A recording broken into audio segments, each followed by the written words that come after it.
اور امام بدرالدین عینی حنفی، اب دوسرا حوالہ آ رہا ہے.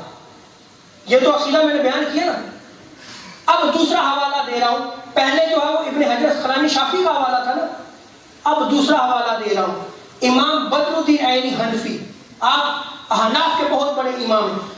انہوں نے بھی جو ہے وہ فتح الباری میں جو شرح بخاری تھی، انہوں نے بھی شرح بخاری عمدۃ القاری میں جو ہے وہ کیا لکھتے ہیں، اور یہی آیت کریمہ کی تفسیر کرتے ہیں، اسی آیت کریمہ کی تفسیر کرتے ہیں. فرماتے ہیں ان الموت موت لیس بعدم، کہ موت جو ہے یہ عدم ہونا، نہ ہونا، ختم ہونے کا نام نہیں ہے.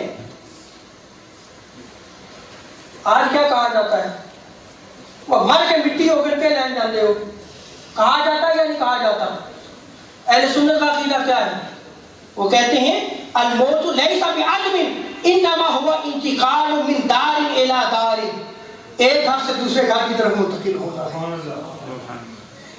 فَإِذَا كَانَ هَذَا لِلشُّهَدَاءِ كَانَ الْأَنْبِيَاءُ بِذَلِكَ أَحَقَّ وَأَوْلَىٰ، کہ جب شہداء کا حال یہ ہے کہ جو قرآن مجید میں بیان کیا گیا وَلَا تَقُولُوا لِمَن يُقْتَلُ فِي سَبِيلِ اللَّهِ أَمْوَاتٌ بَلْ أَحْيَاءٌ، ان کا یہ حال بیان کیا گیا ہے کہ وہ مرنے کے بعد زندہ رہتے ہیں.